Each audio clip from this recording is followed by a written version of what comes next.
Olá, gente, tudo bem? Sejam bem-vindos ao meu canal. E eu quero começar fazendo uma pergunta para vocês, mulheres. Você acha que você é uma mulher sábia ou não? Bom, eu vou passar algumas características de uma mulher sábia, tudo aquilo que Deus tem me ministrado, me ensinado esses tempos, e eu espero que ajude vocês, que você atrai as bênçãos do Senhor para dentro da sua casa. E antes de começar, eu quero pedir para que, se você ainda não se inscreveu, que você se inscreva para me ajudar. Curta esse vídeo. E é isso, vamos ao que interessa. O primeiro ponto: como ser uma mulher sábia? A primeira coisa, a mulher sábia, ela sabe guardar a sua boca. O que isso quer dizer? A gente sabe que nós mulheres, a gente tem muita tendência a contar da nossa vida, a pedir conselho para outras pessoas. E isso é um grande perigo. Por que eu tô falando isso? Porque as pessoas, por mais que elas queiram ajudar, elas têm uma tendência a falar aquilo que elas acham que é o certo, aquilo que elas vivenciaram pelo histórico de vida delas, por coisas que elas acham que é o melhor. Só que a gente sabe que Deus ele é o único que sabe o que é melhor pra gente. Cuidado para quem você fala sobre a sua vida, para quem você pede conselho, ainda que essa pessoa seja de Deus, porque assim, é uma bênção ter pastores, amigos de Deus que podem ajudar a gente na caminhada, mas a gente tem que tomar muito cuidado, porque nada melhor do que você colocar a sua vida nas mãos de Deus e pedir para Ele confirmar aquilo que você tem buscado em oração, para pedir uma direção sobre um problema que você precisa resolver, um direcionamento para sua família. Tudo a gente encontra em Deus. A gente não pode, muitas vezes, encontrar em pessoas aquilo que só Deus pode nos responder. Indo para o segundo tópico, não tem como ser sábia sem ter um relacionamento íntimo com Deus. Por que disso? Como que você vai conseguir saber como tratar o seu marido, o seu filho, seu pai, sua mãe, pessoas com quem você trabalha, que você convive, se não for ouvindo a voz do Espírito Santo? Porque nós somos de carne, a gente tem vontades, a gente tem emoções e muitas vezes a gente não sabe lidar com essas emoções. Então, pra gente ser sábio, a gente precisa estar o tempo todo sabendo ouvir o Espírito Santo, o que ele quer da gente. Muitas vezes ele vai falar: olha, perdoa, tá sendo injusto, mas perdoa porque eu vou trabalhar no coração da outra pessoa. Quantas vezes no meu próprio casamento eu passava por uma situação que eu não achava tão justa assim, e aí Deus me ministrava o outro lado que eu não estava enxergando e eu conseguia compreender melhor. Quantas vezes o Gustavo veio pedir perdão pra mim sem eu ter que falar nada, Deus ministrou o coração dele porque eu falei: Deus, mostra pra ele isso. E tem coisas que não vai ser a gente falando, vai ser o Espírito Santo de Deus ministrando no coração da pessoa. Então, assim, o que eu quero te dizer é: tenha um relacionamento íntimo com Deus, porque Ele vai saber o que te dizer em cada momento, como agir em cada momento. Vai ter momento que você vai precisar se calar, vai ter momento que você vai precisar expor sua opinião. E vai ter momento que você vai ter que buscar em oração até Deus trabalhar. Então, assim, é muito importante que vocês tenham um relacionamento com Deus para aprender a ouvir a voz dele. Uma outra coisa muito importante: qual a atmosfera espiritual que você está criando no seu lar?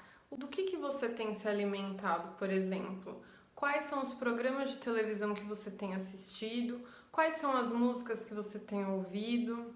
Quais as palavras que você tem dito da sua boca? É abençoando o seu lar? É amaldiçoando?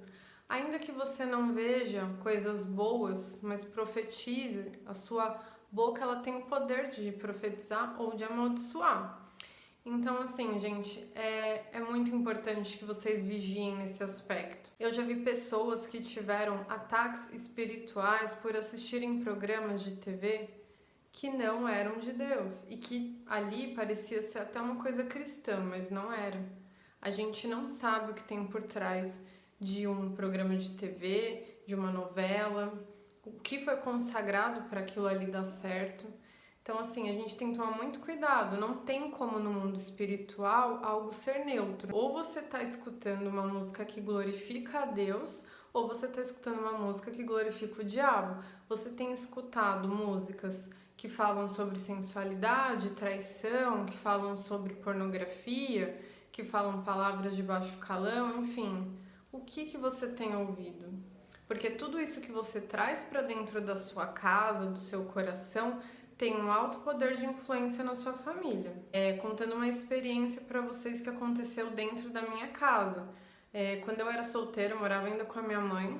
Teve um dia que a gente estava limpando a casa e ela colocou muitos louvores ali pra gente ir limpando e adorando.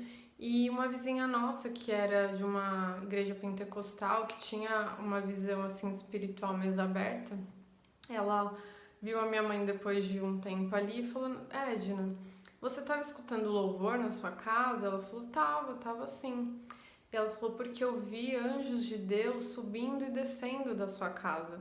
Isso até me arrepia, porque assim, foi algo real que ela viu. Ela não sabia o que a gente estava escutando ali, mas ela viu que nós estávamos atraindo a presença de Deus para nossa casa.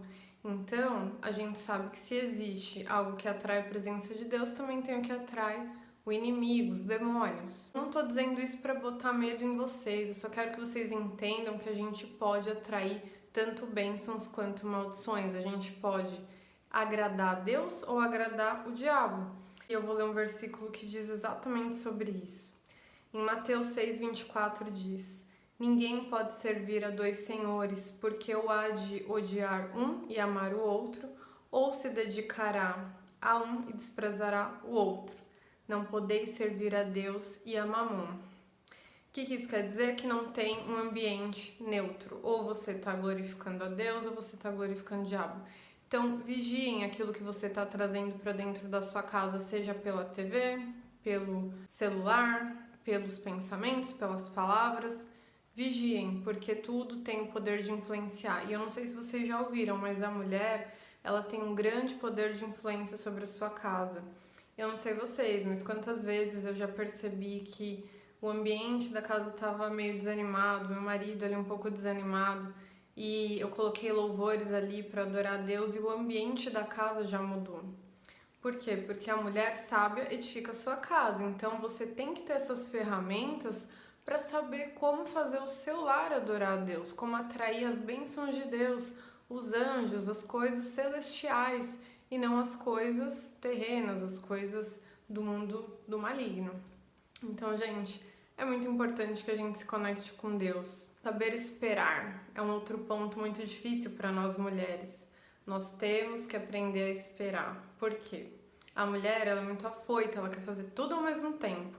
Só que isso é o lado bom. E o lado ruim disso é que muitas vezes a gente não sabe esperar a vontade de Deus. Se vocês perceberem, na Bíblia existem muitas pessoas, muitas mulheres que souberam esperar a vontade de Deus e elas marcaram gerações. Então a gente precisa saber esperar o tempo certo de Deus fazer as coisas. Quantas vezes a gente está afoito e acaba atropelando tudo? Eu tenho um testemunho sobre isso que é até engraçado, mas na época não foi. Quando a gente estava para se casar, o Gustavo, ele tava enrolando para ver a lua de mel, não queria ver, não queria, e eu afoito que eu queria fechar logo, faltavam acho que 6 meses pro casamento, ou até menos, e nada de lua de mel. Acho que faltavam 3 meses. E aí ele falou: Natália, eu não tô sentindo que a gente tem que ver, mas você tá insistindo, então vamos. E a gente foi, fechou um pacote lá na CVC várias vezes, e não era uma viagem, nossa, de outro mundo, era uma viagem ok, que a gente ia conseguir aproveitar, mas nada demais. E aí o que aconteceu? Na outra semana, o chefe dele perguntou se ele tinha fechado a viagem, ele estava orando ainda, mesmo depois de ter fechado.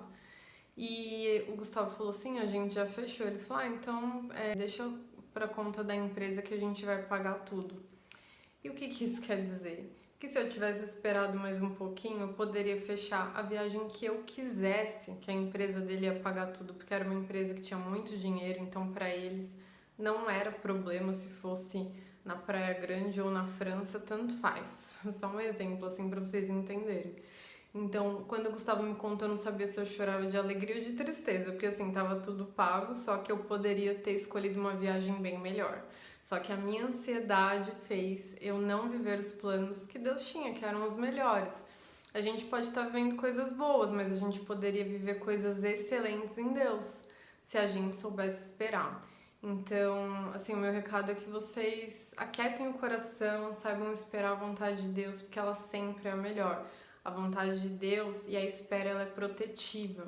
Ela realmente guarda a gente de problemas e ela tem o excelente de Deus. E para finalizar, eu quero dizer que a mulher sábia, ela sabe servir. Deus, ele colocou essa característica em nós mulheres, que é o de saber servir, porque a gente sabe que uma casa, ela não funciona se não tiver alguém que está disposto ali a servir. Porque às vezes você pode ser muito bem sucedida fora de casa, mas se você não sabe servir dentro da sua casa, a sua família vai ser um fiasco. E a gente vê quantos exemplos a gente tem sobre isso, né? Marcos 10:45, que exemplifica o que eu tô falando, que fala assim: pois nem mesmo o Filho do Homem veio para ser servido, mas para servir e dar a sua vida em resgate por muitos. Jesus, ele foi o maior exemplo para nós de alguém que serviu. A gente tem que estar disposto a servir dentro da nossa casa. Por quê? Não tem como a sua casa prosperar se você não estiver disposta a servir as pessoas que nela estão. Se a gente seguir o princípio de Jesus, ele foi o maior servo que existiu. E ele é o maior. Ele poderia vir como rei, né, nessa terra, mas ele veio como servo para nos servir, entregou sua vida por nós. Então ele é o maior exemplo que nós podemos ter. E é assim que a gente tem que agir dentro da nossa casa, servindo o nosso marido, os nossos filhos, pedindo sabedoria de como fazer o nosso lar um ambiente de bênção, colocando em prática todas essas coisas que eu já falei aqui e não tendo um coração prepotente, querendo somente que as pessoas façam por nós. Se a gente tiver o coração disposto a ajudar, com certeza Deus, ele vai nos dar força, ele vai acrescentar muito mais. E eu falo, servir é um prazer, se torna um prazer quando você vê o resultado disso. Então é isso, gente. Eu espero que vocês tenham entendido quais são as características para ser uma mulher sábia. Se você gostou desse vídeo, deixa o seu curtir, comenta e passe esse vídeo para mais pessoas, para que mais mulheres possam também abençoar o lar delas. Deus abençoe vocês imensamente, em nome de Jesus.